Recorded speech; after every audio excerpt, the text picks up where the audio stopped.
Okay, one final conversation for today, and then we wrap it up here on the mobility stage. Thank you so much for joining. This is going to be a good final talk. Two giants, Volkswagen and Google.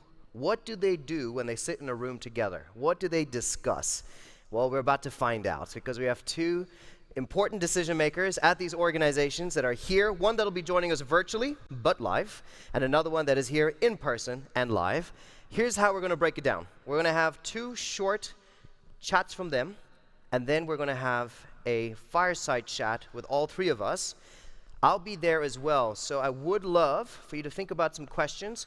The focus for these questions should be around customer expectation, right? So think about yourself when working with Volkswagen and Google and how you use it. So that's what we want to keep the conversation on. So maybe think ahead of time what questions you would ask these two gentlemen. We'll bring the mics out as well. If you are ready to engage, give me a thumbs up. So I know you're alive, you're awake, you're alert, you had some coffee. Good. If you're coming in right now, please come to the front. We'd love to have you so we can see you. Nice red trousers matching with the red shoes. I dig it. Well done. Okay, so first up, let's bring onto the screen over here the Global Chief Marketing Officer for Volkswagen. He's already here. What a beautiful background. Please give a warm applause for Jochen. Hello. Good afternoon. So thank you for having me here.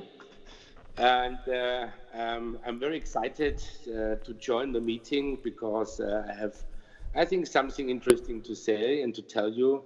It's all about how do we organize and synchronize our marketing activities.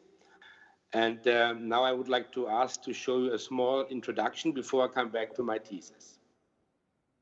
All right, next chart.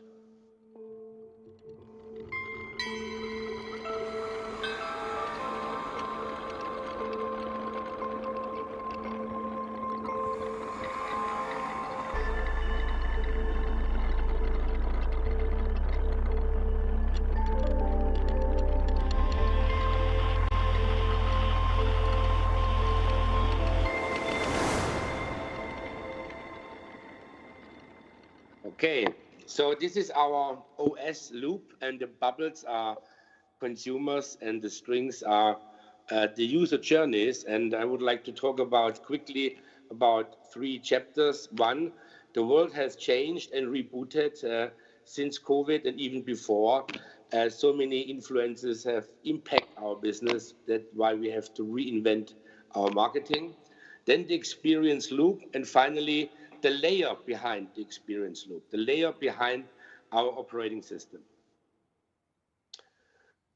So first, the world is rebooted, and I don't want to dig into that very 6 major mega trends, and everyone in the chat is aware about this, the social transformation, the electric cars, electrification, CO2. Of course, the next big thing is autonomous driving, then the operating system. Every car will get the operating system, the new in-car UX, and finally the digital customer interaction. Those are the 6 major trends which will impact and influence us over the next years. So what does this mean for marketing? And I just bring it condensed into 3 major implications. It's about the war for attention. So there's so many ongoing, so many impacts, so many influences, so many media, so many airtime, so many streamings that it's all about the war to grab attention, to get people into our ecosystem. Second is marketing is not marketing anymore because marketing, sales, and PR is melting together into a one value chain, and the key focus is, of course, e-commerce. We are not willing to spend that much billions over the next years in media because we have to become more effective, more efficient, and therefore we need an ecosystem, and it's all about how do we sell cars. And finally, my job as a CMO has also changed rapidly. I'm more than a CIO or a mixture of a CMO and a CIO. I spend more time almost with my people from the IT department with the big players in the software industry than on the conventional marketing activities. Next page. So I think we have already started the transformation with what we say about new Volkswagen. So we have started on the product side to change with our MEB, the ID family. Now we have shown on the IAA 4 days ago our latest baby, the ID Life. Then we have started to also redesign our brand design globally. So we have started to launch every touch point across all channels around the world. So we have implemented a strong brand design. And finally, we have started what we name One Hub, the group front end now, which we also share with our colleagues from Audi and the other Volkswagen brands. So this is our digital interface. This is the entrance to our Volkswagen world. And you see on the left side, we have also big implications on the digital media spend. I would say in the meanwhile, we have 50% of our global 1.6 billion media spend into digital. By the way, Google is a very big partner of us, and we have new formats. And what we have achieved in the meanwhile, and I think we are #1 in the EV websites. I think this was a fast start over the last 3 years.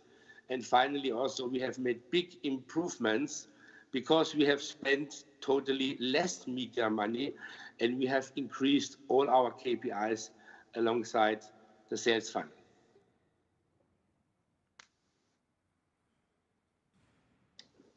So what do we mean by experiences? How do we have to synchronize our marketing activities in the future? And if you go to the next slide, the next page, please. So we have to think about how do we change? We came all from a linear funnel. So we all have worked in silos. On and off-site marketing was always far away and separated.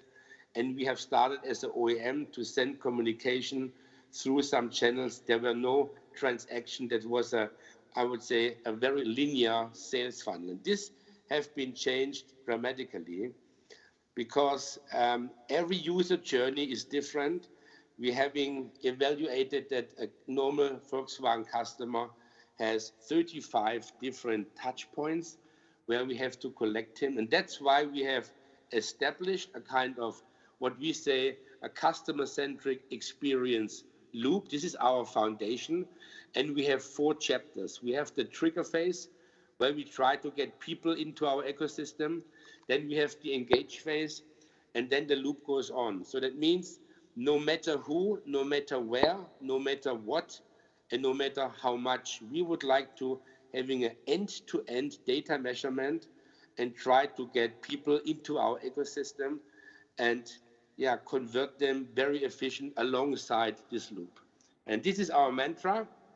And how can I explain it, how it works? You see below the data profile. So someone is starting in the first trigger phase where we make different activities and we try to get someone into our ecosystem. So we don't know the user. Maybe it's offsite, we want to trigger him, and then we want to get him into our ecosystem via social media, via TVC, via media corporation. And then we go to the next phase. Now, if someone is on our site, someone which we don't know the name, it's still an anonymous user, but if he's trying to explore our on-site experience, he's looking about cars, he's maybe interested in a financing rate, and maybe he's going to the showroom, then we get more information about him, and we raise his interest, and we build some trust. Maybe he's going then off-site, but if he's coming back, we know his profile much better. And if he come back, now we have enriched our data profile among additional informations, and we know much more exactly when he came back. He will get the same design. He will get directly, we will guide him to our showroom. Maybe we guide him to a pre-installed offer by maybe tailor-made configured car, but he is still unknown. So then, now we guide him hopefully as fast as we can through our buy button. because this is also in our responsibility from the front end to the back end, that we guide, of course, the people as fast as we can to our e-commerce site and press the button. So the data profile, he bought the car, now he's a connected customer. We send the profile to the dealership, he takes over the car, the salesman is helping him also to configure the HMI and is installing the ID, because then we know everyone exactly and we can support him alongside his usage. So finally, last two charts. So this sounds very easy. This sounds, to achieve a seamless customer journey from an unknown anonymous customer to make him to a customer, to make him an e-commerce customer. There's a really big layers behind an operating system. It's the customer experience, which have to be seamless across all touch points. Then we have the data layer behind to enrich our profile, the intelligence, the technology, and of course, it's a powerhouse collaboration. We are working in horizontal project groups, like in the software development industry. So this was my introduction to our operating system, and welcome to ask later all of your questions. Thanks. All right, let's give Jochen a hand. Super. Jochen, be on standby. And now we're going to hear from Google Cloud. We've got the Managing Director for Global Automotive, Manufacturing, and Energy. We've got Dominik, who's going to say a few words, and then Fireside Chat. So let's give Dominik a hand.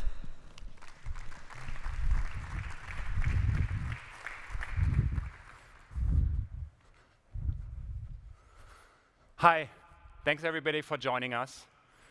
Thanks for joining us physically here on location. Isn't it great to be physical on location again? I mean, I really missed that, didn't you as well? And thanks for joining us wherever you are around the globe on the screens. So my name is Dominik Wee, and I'm going to talk about how Google thinks about changing customer expectations in the automotive industry today. So for us at Google and our parent company Alphabet, automotive is extremely important. Most of you know Waymo. Waymo is our sister company at Google, right? They also belong to Alphabet. But with billions of external funding by now, they're an independent company by all intents and purposes. And they develop technology for self-driving vehicles. Under Google itself, we have 3 different areas in which we work with the automotive industry. We have our advertising and platforms business. We have Google Cloud, which is our enterprise technology provider, which I am representing. And then we have our so-called platforms and ecosystems team, which builds the Android operating system, which many of you may know from the phone, and is also very pervasive in cars today. The way we look at the automotive ecosystem as Google is as the car being at the middle of it, right? It is the third space where we spend a lot of time. But then what's happening is, instead of this space being disconnected from the world around us, what's happening more and more is that the car gets interconnected with the world around it, with the device that you have, with the digital experience that you have at home, the music you play on Spotify, tracking that into the car, with the city, the connection with the infrastructure, but also on the back end, with the suppliers understanding how you use your car, how your car breaks down, and helping the automakers, giving you better experiences when something is wrong with the car. But then also, most importantly, also going into the space of energy. And energy and automotive are 2 very, very big areas that are very fastly converging. And that's an area where I believe we'll see a lot of change in the future. So at Google Cloud, we are an enterprise technology provider. That means we have a set of technology and platform services that we offer for companies for them to use. And we work in 4 areas with the automotive industry. The first one is the connected vehicle. I think already 20 years ago we said computers are becoming phones on wheels, PCs on wheels, right? And so this is becoming more and more a reality. And that's an important area where we are helping automakers get their cars better connected. The second area is everything around marketing and sales, the customer and the consumer experience. And I'm going to talk more about that in the following.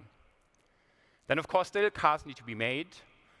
How the cars are made is also a very important part of the sustainability equation these days. And this is where we're also working with the auto industry, for instance, in saving energy in the manufacturing process. And then lastly, cars are complex miracles of technology, right? And it takes a lot of research and development to produce these vehicles that we're using every day. So coming back to the customer experience, or as Jochen called it, the experience loop. The way we think about it is in the same way. We want to connect these previously disconnected experiences, not just when you buy a car, but throughout the entire life cycle of buying the car, owning the car, and then also renewing the vehicle. The purchase journey, Jochen gave some great examples right now, very often starts on a Google property, right? Very often the first thing you do when you get interested in a car is you type something in search, right? I'm looking for XYZ. And then you may look at some videos on YouTube. You may go to the dealership. These days, some of these dealership visits may be virtual. And then there's the buying experience, the configuration, and receiving the car. But most of your experience is actually not the buying the car. Most of your experience is what happens when you own the car. And this is where I believe we can bring a lot of the experiences offline and online, the experience you have at home together with the experience you have in the car. For instance, planning a trip in an electric vehicle, planning a trip including the right charging stations, right? That is a very common problem today, right? And not very easily solved. It requires a lot of technology. Providing value-add experiences, right? Finding hotels, places to eat on the road. And then lastly, what happens when you have a problem, right? Your car breaks down and you need some help. And then at some point in time, you may want a new car. And this is where the entire journey starts again. And I think many of you will agree, selling a car is probably one of the worst pieces of the customer experience today as a car owner, right? And so this is also an area we need to look at. So to give you a specific example of what I've been talking about, this is something that we'll be launching with Volkswagen in the course of this year in the US very shortly, and also next year in Europe. It's basically a very immersive, rich experience of the vehicle. It runs on our cloud using the same 3D graphics technology that we use in our consumer gaming technologies called Stadia. Stadia enables you to play high-fidelity video games in real time at home without having any gaming rig, right? Just streamed in real time from the cloud. So we use that same very high-end 3D graphics engine to give you a high-fidelity experience of the car you're interested in. And because it's living in the cloud and it's embedded in our ecosystem of consumer properties, we can give Volkswagen the ability to give you that experience everywhere, right? It can already pop up when you're searching for the car. You can use it on YouTube, and also Volkswagen can embed it on their own website. And by that, providing you a seamless experience as a consumer wherever you're interacting with Volkswagen. So this is coming shortly. To give you a bit of an outlook in the far future, where we believe kind of the next frontiers in terms of consumer experiences is when we connect all of these, let's say, front-end experiences, right? The experience you have on the website with what's happening in the deep intestines of the operation, right? All along down the value chain. And to give you an example here, maintenance is a good example, right? There's a lot of information the car maker has, and that the car maker can use to help you, for instance, schedule a service in time. And then making sure to direct you to the right place to get your car repaired, make sure all the parts are there, right? So you don't have to wait for weeks, right, for the shop to diagnose your car, get the right parts in place, and get them installed. And then all of this should be a seamless experience, right, in the car, on your phone, or even on your watch. So this is what I wanted to share with you guys. I think the last point to mention here, which is really important, right? I mean, in the end, I think as a consumer, you want your experiences to be very seamless. And the only way we can get there is to building very deep partnerships between Volkswagen and Google. Thanks so much. Very much. Don't leave. Please stay. Come have a seat over here. All right, let's see if we can get Jochen to join us virtually. I've got a couple questions to get the conversation going, and then if you have questions, we do have a microphone, and a lovely microphone lady over there who'll run to you. Jochen, you can still hear us and see us, correct? Yes, perfectly. Oh, excellent. I want to start with you. Yeah. There was a global study done that said that 24% of people would buy a car online. Now, I know for me, I do Google. I've just moved to Germany, and so I Googled some cars that I like, and I am curious about the car, but I've still not got to the point of purchasing online. But I will do a lot of research of the car online. My question to you, Jochen, is what's driving this change in customer behavior? What's influencing? How's it evolving? Please share a little bit. I mean, we have the same information like you, especially 95% of all new car buyers coming most through Google and are very much interested about cars. So I think we share the same information that around one third of the people are willing to buy a car online. I think this has accelerated over the last 2 years. So Corona has really empowered this consumer change and this consumer need. And so we have to be prepared. We have started our e-commerce platform in Germany this year. So we will roll it out through Europe and then rest of the world. So I think in a couple of months, we will be ready to sell cars online. Okay. And it's not about that we sell cars online, it's that we offer our customer additional touch point to make their deal. They can make it, or they can just send a protocol of a calculation of a leasing rate to the dealers, then he can come to the dealer. So we want to really have a seamless journey from get someone into our brand, guide him through buy a car, then send him to the dealer. He could make a test drive. He can change and reconfigure the car. So, and this is all about to make a seamless customer journey. That's the idea. All right. So, to you, Dominik. Google, obviously, you've got a lot of data. Can you share a little bit about some of that data when it comes to the trends, when it comes to like customer expectation, just future trends in mobility? What is, from a Google perspective, what are you seeing? Yes, of course, then. So I think, first of all, we have the same observation as Jochen has shared, right? A lot has happened through Corona.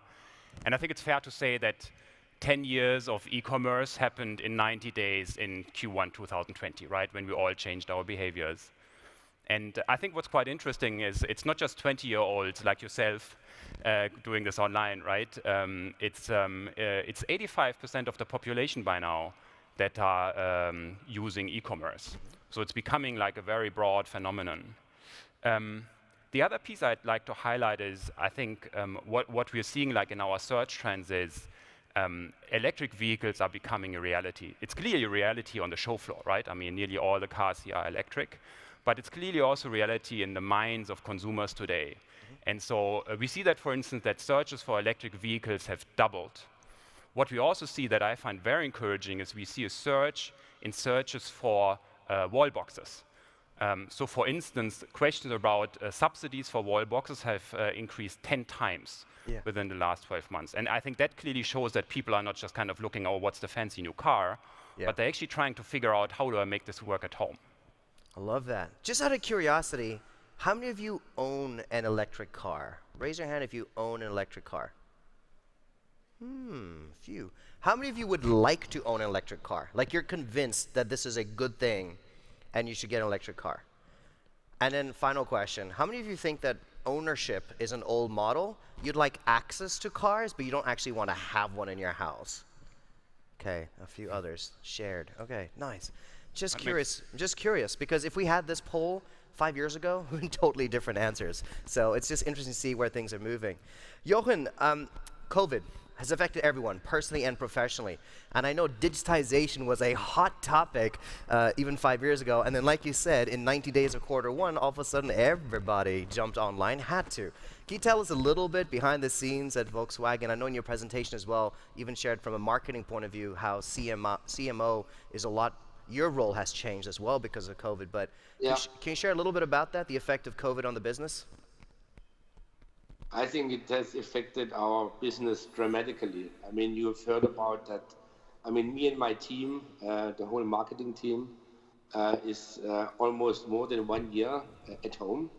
And we have managed all our campaigns, all our e-commerce, website activities, events, everything. We have digitalized our sales training. I think we have managed everything from at home. And I think now it's really time, after 1 year, everyone is a little bit fucked up and you want to meet in person, you want to meet the people directly, because we are communication people. I think this is necessary. Although also our business was impacted, but the demand to buy cars is there. We have a heavy demand. The problem is we are actually having these semiconductor problems around the world, because this industry of semiconductors decided after the first lockdown that the car brands will not get up that fast, and they have reallocated volumes into consumer electronics. And now these semiconductors are missing, so we are suffering, and our order bank is getting bigger and bigger, and we hope that this will change very soon, because people would like to buy electric cars. Google Office, your team, are you also working remotely? Have you done everything online? Are you bringing people back into the office? Tell us a little bit about how COVID's affected your business. Yeah, so for us it was quite an interesting journey. I think in the beginning it didn't have any effect at all, because Google is a company that is used to working kind of in a decentralized manner. And we even have our own video conferencing system, right? Our own homegrown video conferencing system that was also at some points ahead of COVID being called the operating system of Google, right? We already had like dozens of video conferences like all the time. So we had all the infrastructure, right? In the beginning it felt like, oh yeah, everybody's struggling for us, it's really seamless. Yeah. What was interesting is, as it kind of, the pandemic kind of, drag on, is that I think work still got done, right? In a way it was maybe even more efficient, right? I'm at home, nobody's disturbing me, right? And I can focus on my work. But I think like the human connection, that was really missing. And we hired thousands of people, right? During that time, people that have never seen an office, never seen their manager, never seen their customer, right? If they were in sales. And that kind of got really noticeable. Yeah. And like at Google, we are very, very cautious, right, about these health topics, right? So we're at home in most locations around the world still, and I'm really looking forward to getting back. And so because of that, like our global policy is like once all of this is over, we're going to go back to a hybrid model, right? We do want people to work at home, and I think it's not just more production, not just better for the company. I think a lot of employees also feel that it's a better setup for them, but I don't think there's, a replacement for people meeting in person. Absolutely, which is why it's nice to see your faces here in the audience, and for our virtual audience as well. Thank you for being here. So I am curious. I have personal stakes in this next question, Jochen and Dominik. I've chosen my top 3 dream cars, and 2 of those 3 are part of the Volkswagen brand. I also am an Android user, and I think Google knows more about me than I know about myself. So I have stakes in this personal question.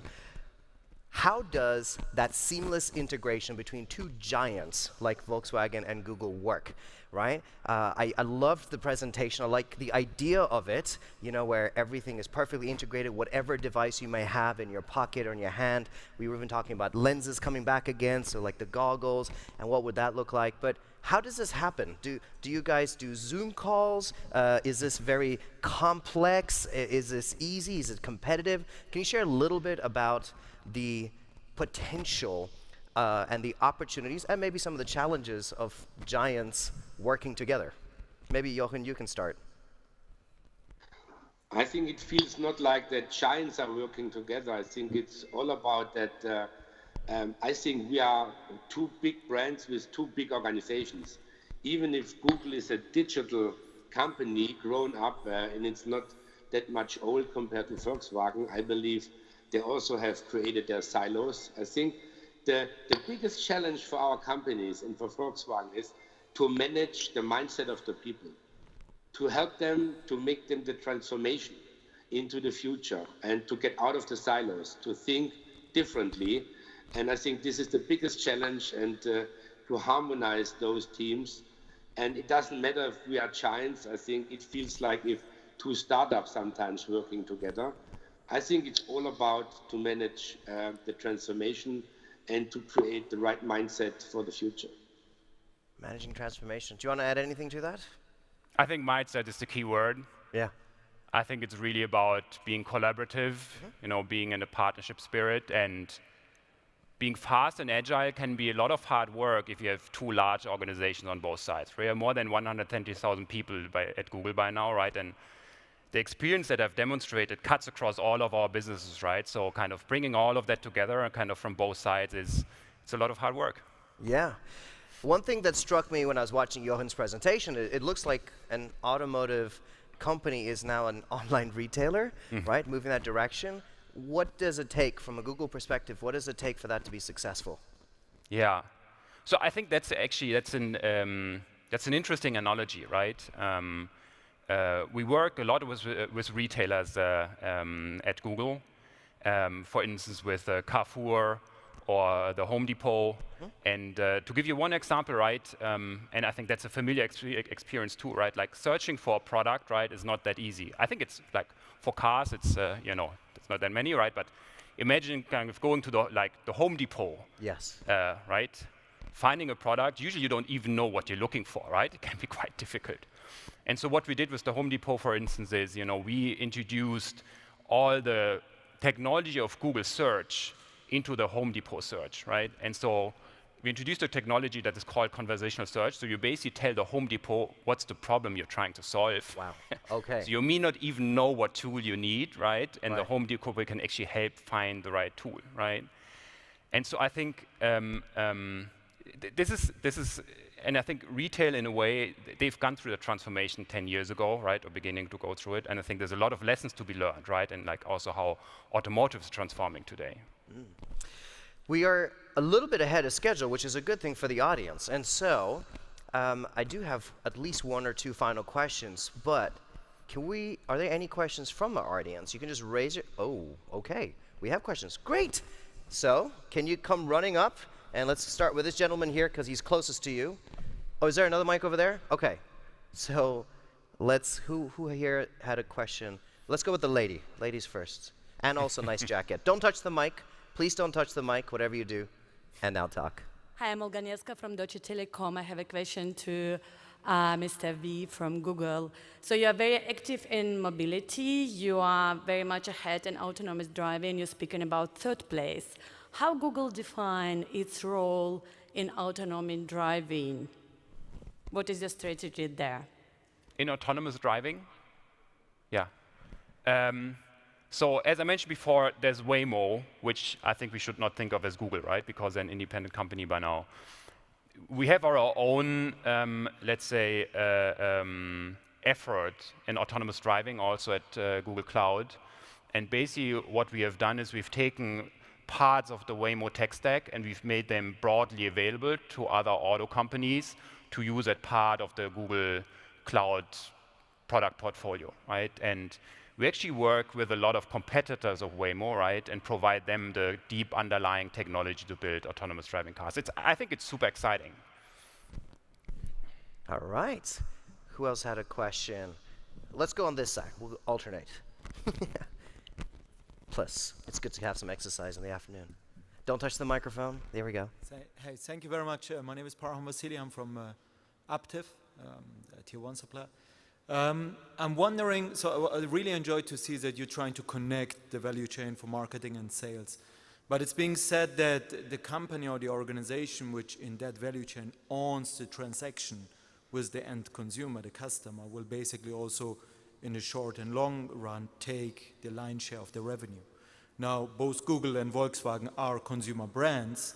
How do you see this is being kind of divided and conquered between a tech company and then, an automotive manufacturer, in a sense that selling the car is one thing, but then trying to kind of engage the consumer to purchase these microservices and products.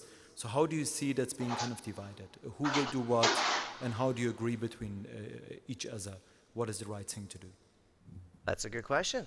All right, so how do you divide Maybe and I can conquer? answer this. Yeah. Yes, Yeah, Jochen. I can answer this. I think, of course, we are originally a car manufacturer, but I think we don't see us as a car manufacturer anymore. I think we are on the way to become a tech company, and owning a car, yeah, maybe that's nice, but I think the future revenue streams are also in over-the-air software updates. It's like how Apple is also earning the business. We want to become, yeah, a mobility provider and share our cars, sell our cars. But then in the future, we want to have new revenue streams with over-the-air updates, with products which we sell over the cloud into the operating system.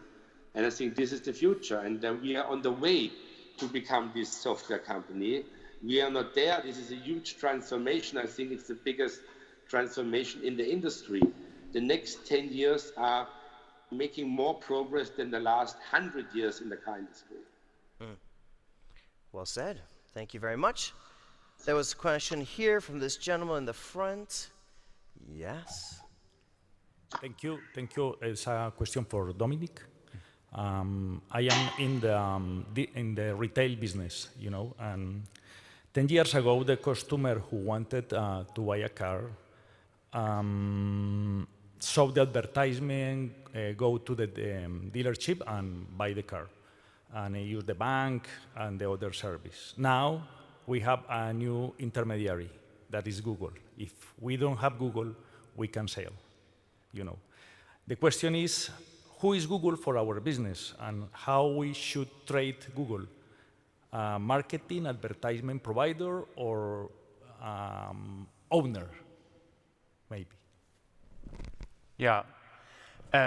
So I think that relates to the previous question, right? And to chime in on Jochen's answer as well, right? I think indeed, the transformation of the auto industry, in particular of Volkswagen, is really kind of inspirational, right? And I don't think we should be thinking about these companies as car companies, right, making hardware. And I think where we see our place at Google in this entire equation, right, be it on the manufacturer side or the retail side, is we see ourselves as being the enabler, right? We don't want to be the man in the middle, right? We want to be the company that provides the best technology in the world, that enables Volkswagen, right, to provide even better and better experiences to their customers. Well said. So maybe we'll take one more, and just because, it's the afternoon, let's go for the gentleman in the back. So someone run to him. Here we go. Let's go, let's go, let's go. Oh, they're both running, and she's winning. Nice. Don't touch the mic. Yeah, Yes. thank you very much. I have one question, because we had 3 questions earlier, and one was, is ownership still important for us? And I think the most hands raised up when this question was asked. So my question is, for Volkswagen, is what's your strategy against this trend that especially young people are used to share and to do subscription models, but not buying cars? All right, good question. I mean, we have recently launched last week in Germany first an Abo service. So we have offered an Abo service for our ID family cars, and I think this is a first pilot. We are with WeShare also going to different European big cities. We have Moja installed. So I think this is a huge trend, and of course these intermodal projects are the future. So of course we want to sell cars, and we are looking for even also younger people. But we are offering different formats, and the last one is an Abo service where you can rent a car without paying a down payment. You're having 3 kilometers, and then you can change your car after 3 to 4 months. All right. So we are starting this. Jochen, I love that you're talking about this, because I kind of tease up nicely into the final question I had for you. What's exciting? What's down the line? What can you share about the next couple of years that you're working on that we can all look forward to? I think we all grow up with the microbus, with the Volkswagen microbus in the US as well around the world. This is a very famous car, And next year, we will launch that car and reinvent this microbus into the electric future. So the ID Bus will be launched next year. It's a high-tech product. It's human technology made for everyone. And you will be, hopefully surprised that the reaction of that car is incredible. And there's no Tesla, there is no one who can compete us on that car. It's unique. And this is something which everyone is very much excited to launch the ID Bus. All right, thanks so much for sharing. Google in Germany. Can we talk a little bit about that? It seems fitting because IAA Mobility has now moved to Munich into this region. But can you give a little insight about what Google's doing here? Yeah, indeed. I mean, clearly, this is the motherland, right, of automotive and mobility. And so for us at Google, Germany is very, very important. And so there have been a couple of announcements just like this past week. One has been that we'll be investing $1 billion, $1 billion within until 2030 into digital infrastructure and renewable energy in Germany. There's a new data center being built in Hanau, close to Frankfurt, and another one in the Berlin area. The other piece to highlight is actually here in Munich, right? We have a big construction site at Postpalast, and we are building workspace for 1,500 Googlers to work in Munich. And then lastly, I think was just announced yesterday, Germany is the first country in the world where we are building what is called a sovereign cloud. So sovereign cloud means, and I think we all are aware, right?